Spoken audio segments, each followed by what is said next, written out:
Assalamualaikum warahmatullahi wabarakatuh. Waalaikumsalam warahmatullahi wabarakatuh. Hi guys, how are you today? Hi, I'm I'm fine, I'm thank you. very fine. Introduce myself. My name is Nida Hanifa and to my best friend Ica Apriliani and Nia Mulyawati. Halo Ica. Halo Nida. Are you ready? Yeah. Next. Hi Mbak Mia. Hi Manja. Are you ready? Yes, I'm ready. Yeah. Ya, jadi alhamdulillah kita dapat berkumpul atau bertatap muka dengan cara virtual. Pada kesempatan ini kita akan membahas bersama berdiskusi tentang mata kuliah bahasa Inggris bab yang ke-7, chapter 7, yaitu Lines and Angles. Jadi ada garis dan sudut. Chapter 7 consists of two sections. Jadi di bab 7 ini dibagi menjadi dua bagian. The first section discuss the version of two lines and types of angles followed by discussing the definition of an angle, measuring an angle using a protractor to draw an angle, and the properties of angles formed by two lines cut by a transversal. Jadi di bagian pertama ini kita akan berdiskusi tentang kedudukan dari dua garis dan jenis-jenis sudut. Kemudian akan dijelaskan juga, berdiskusi juga tentang pengertian dari sudut, menentukan besar sudut dengan menggunakan musuh derajat untuk menggambar sudut dan juga menentukan sifat-sifat sudut yang dibentuk oleh dua garis yang dipotong transversal ya. In the second session, di bagian yang kedua, we discuss how to draw and divide angles. Kita akan berdiskusi bagaimana caranya menggambar dan juga membagi sudut. Steps to draw an angle are given. Diberikan atau disajikan juga tentang bagaimana cara menggambar sudut, and then you discuss how to divide an angle to equal parts. Ya. Kemudian kita berdiskusi juga bagaimana caranya membagi sudut agar menjadi dua bagian yang sama. The chapter is closed by presenting how to solve a problem solving. Di bab ini diakhiri dengan menyajikan atau mempresentasikan bagaimana caranya memecahkan sebuah masalah atau menyelesaikan sebuah soal. There are some strategies to solve problems. Disajikan juga bagaimana strategi atau cara untuk memecahkan sebuah persoalan. For two examples in the section. Ada dua contoh bagian. We use the strategies of writing and equation and drawing proofs. Jadi kita akan menggunakan cara menulis persamaan dan drawing figures. Jadi dengan menggambar angka. Jadi untuk bagian-bagiannya kita dapat dilihat di scroll Mbak Ica. Jadi di bawah itu ada bagian-bagian, ada bagian-bagian tentang materi yang akan kita jelaskan ke depannya, lines and angles. Jadi lihat ya. Jadi dibagi menjadi dua, position of two lines, posisi dua garis dan types of angles, tipe-tipe dari sudut. Scroll ke bawah saja Mbak Ica.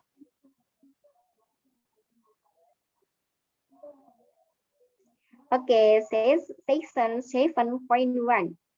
Ada position of two lines and types of angles. Jadi ada kedudukan dua garis dan jenis-jenis dari sudut. Alangkah baiknya sebelum kita lanjut ke materi, kita ketahui dulu apa sih tujuan pembelajarannya, atau dalam bahasa Inggris biasa kita sebut learning objectives ya. Apa tujuan pembelajarannya? Yang pertama itu adalah to identify the position of two lines, untuk mengidentifikasi posisi dua garis. Kemudian ada to define an angle, untuk menentukan sudut. To estimate the measure of an angle, untuk memperkirakan besar dari sudut. Kemudian ada to measure an angle, untuk menentukan besar sudut. To draw an angle, untuk menggambar sudut. to determine types of angle, untuk menentukan jenis-jenis sudut. To describe the angle formed by two lines cut by a transversal line, untuk mendeskripsikan sudut sudut yang dibentuk oleh dua garis yang dipotong oleh garis transversal. Kemudian ada key terms atau kata kunci. Ada parallel lines atau garis sejajar, interesting lines, garis perpotongan, supplementary angles, ada garis suplementer, komplement atau garis berpelurus. Complementary angles itu, kalau complementary angles itu adalah sudut yang berpenyiku, corresponding angle, sudut tambahan. Kemudian ada alternate interior angles, ada sudut dalam berseberangan, alternate exterior angles, sudut luar berseberangan. Kemudian yang terakhir ada consecutive interior, sudut dalam sepihak ya. Lanjut masuk ke yang I, itu ada position of two lines, kedudukan dua garis. Look at figure 7.1a. Mbak Ica, ke atas lagi Mbak Ica.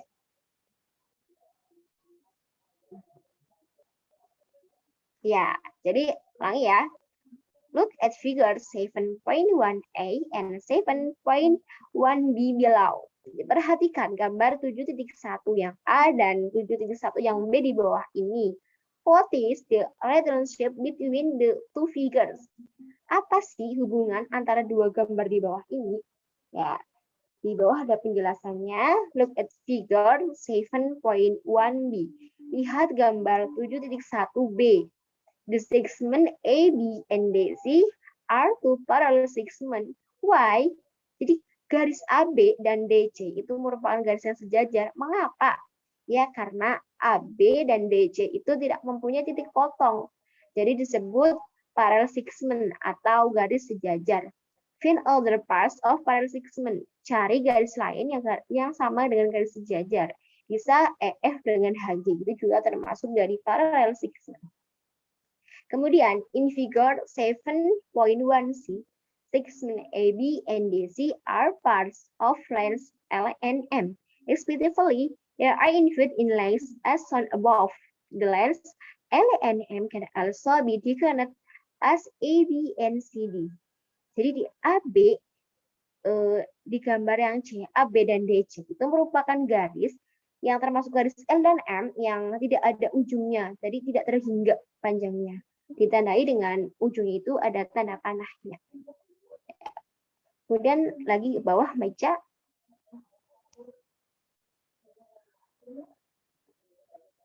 Ya, in figure 7.1b, the segment AB and AD are two interesting segment. Why? Explain your reason. Di gambar 7.1 yang B, itu ada garis AB dan AD, itu dua garis yang disebut dengan dua garis perpotongan. Kenapa sih disebut interesting segment atau perpotongan? Karena pada garis AB dan AD itu perpotongan di titik A. Ya, explain your reason. Jadi itu penjelasannya, jelaskan apa yang kamu maksud. Kemudian find other parts of interesting segment. Carilah garis yang berpotongan yang lainnya. Ya, bisa juga AB dan BC, perpotongan di titik yang B. Kemudian yang itu ada the segment AB and FG are two scale segment atau or neither parallel, not interesting. Jadi AB dan FG itu bukan paralel, bukan sejajar, juga not interesting, bukan berpotongan. Mengapa? Nah, why? Mengapa? Karena AB dan FG itu tidak berada dalam satu bidang. Itu. Jadi explain your reason-nya seperti itu, karena tidak berada dalam satu bidang. Find other parts of the segment. Carilah yang lain. Bisa juga ketika contohnya AB dan FG. Dan juga kita cari DC dan EH, itu juga termasuk scale segment. Oke. Next. Chat. What even angel? Ask please. Baik, saya akan melanjutkan materi dari Mbak Nida Hanifah. B. Definition of an angle. Figure 7.1a to B is an example of an angle. In mathematics, an angle is formed by two rays with a common end point, as shown in the following figure. Jadi, pada gambar 7.2b, contoh sudut. Ini teman-teman pada gambar 7.2 yaitu contoh sudut. Di dalam matematika dibentuk dari dua sinar dengan satu titik potong bersama. Component of an angle are illustrasi in figure 7.3. Jadi, komponen sudut diilustrasikan pada gambar 7.3. Point two side lengths of the angle. Dua sisi atau kaki. Point two the vertex of the angle. Titik potong atau sudut. Point 3 the area of the angle. Sebuah luasan atau area. Jadi pada gambar 7.3 ini pada garis BA yaitu termasuk kaki. Pada gambar BC itu juga termasuk kaki. Pada gambar B ini merupakan vertex. Pada luasan yang diarsir itu termasuk luasan yang diarsir termasuk area atau luasan. Lanjut teman-teman.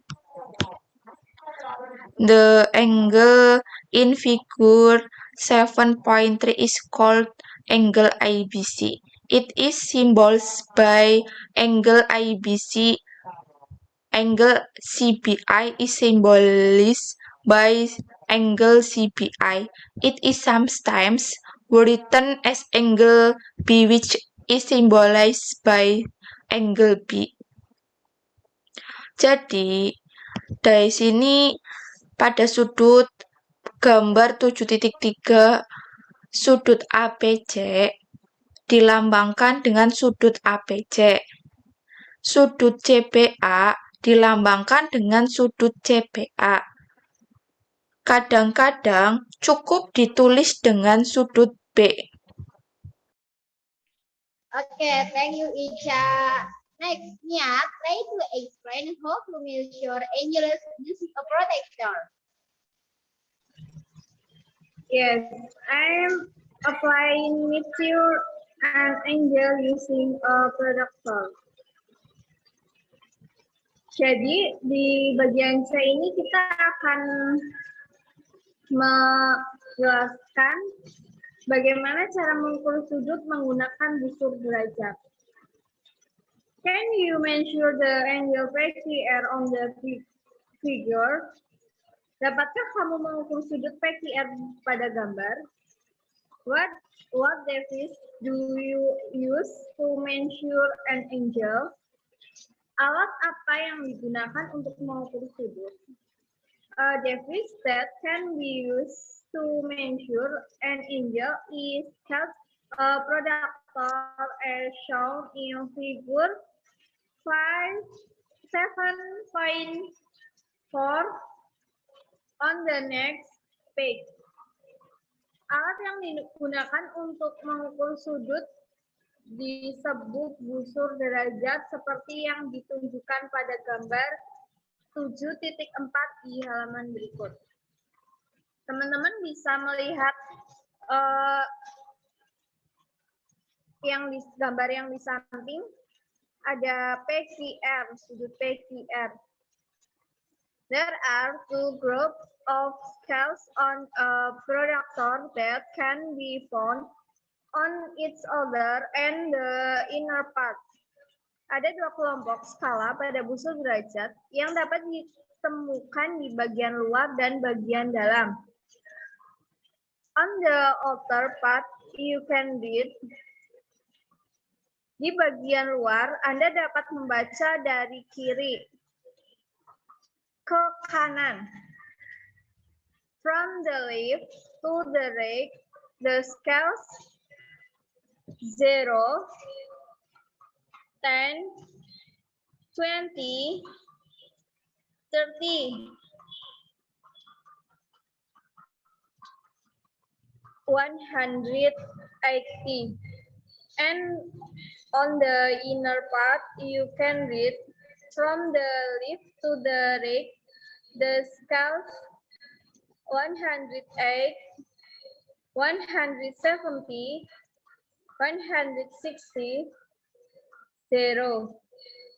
The intersection between the horizontal line and the vertical line is called the center of the production.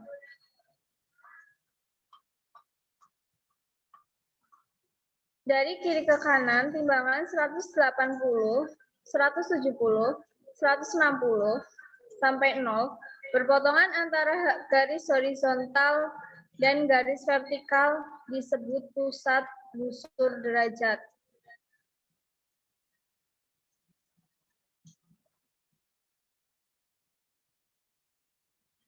To measure the angle PQR on the perfect page, you can do the following. Untuk mengukur sudut PQR pada halaman sebelumnya dapat dilakukan sebagai berikut. Point 1, put the center of the protractor on the vertex Q. Pada nomor 1, letakkan pusat busur derajat pada titik Q. Point 2, connect the horizontal line of the protractor on which the number 0 is written on one of the set on QR. Di nomor 2, bertepatan dengan garis mendatar busur derajat yang di atasnya tertulis angka 0 pada salah satu sisinya, yaitu pada QR. Point 3, look at the number on the protractor which coincides with the other sides. LA, set QP, set QP, coincidence with the line which saw the number 100. So the measure of PQR is 100. Pada poin 3, perhatikan angka pada busur derajat yang berhempitan dengan sisi lainnya, yaitu sisi kipres samping kipe bertepatan dengan garis yang menunjukkan angka 100. Jadi ukuran sudut PQR adalah 100. Teman-teman bisa melihat gambar di samping pada 7.4 dan 7.5. Oke, kita lanjut ke poin yang kedua, yaitu types of angles. Jadi ada jenis-jenis dari sudut. Look at figures 7.6 and 7.6. Lihatlah gambar 7.6 dan 7.6. Mungkin di sini ada salah ketik ya, harusnya 7.7 di gambar 7.7 yang terlihat di gambar sebelah kiri. Work in groups, kerjakan dalam kelompok. We said on figure 7.6 and 7.7 makes a estimation of the measure of. Pada gambar 7.6 dan 7.7 buatlah estimasi atau perkiraan dari ukuran angle ABC, angle BCI, angle PXR, and angle BCD. Pada sudut ABC, sudut BCA, dan sudut PQR, dan sudut BCD. Then check your estimation. Use your protractor to measure angle ABC, angle BCI, angle PXR, and angle BCD. Dan kemudian periksalah perkiraan kamu yang tadi kita sudah perkirakan dengan menggunakan busur derajat untuk mengukur sudut ABC, sudut BCA, sudut PQR, dan sudut BCD. Angles ABC is an example of an acute angle. Angle BCI is a right angle. Angle PXR is an obtuse angle and angle BCD is a straight angle. Sudut ABC adalah contoh dari sudut lancip, bisa dilihat pada gambar. Kemudian sudut BCA itu adalah sudut siku-siku. Sudut PQR adalah sudut tumpul dan sudut BCD itu adalah sudut lurus. Kemudian di sini juga dipresentasikan tentang ukuran-ukuran sudut yang nantinya akan jadi beban kita dalam mengetahui jenis-jenis sudut. An angle set between 0 degree and 90 degree is called a acute angle. Jadi sudut yang berukuran antara 0 derajat dan 90 derajat biasa kita sebut sudut lancip. An angle set 90 degree is called fixed angle. Sudut yang berukuran 90 derajat itu biasa kita sebut dengan sudut siku-siku. An angle is between 90 degree and 180 degree is called obtuse angle. Jadi sudut yang berukuran antara 90 derajat dan 180 derajat biasa kita sebut atau disebut sudut tumpul. An angle says 180 degree is called straight angle. Jadi sudut yang berukuran 180 derajat itu disebut dengan sudut lurus. Bisa dipahami ya? You understand? Alhamdulillah bisa dipahami, Mbak. Oke, Bisa, lanjut Mbak. ke bawah ya. Next.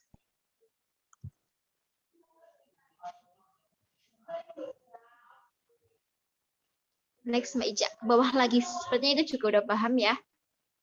Kita lanjut langsung ke yang bawah, yang halaman 226. Yang problem 9. Soal yang ke-9, problem 9. Atas lagi Mbak Ica. Ya, itu betul.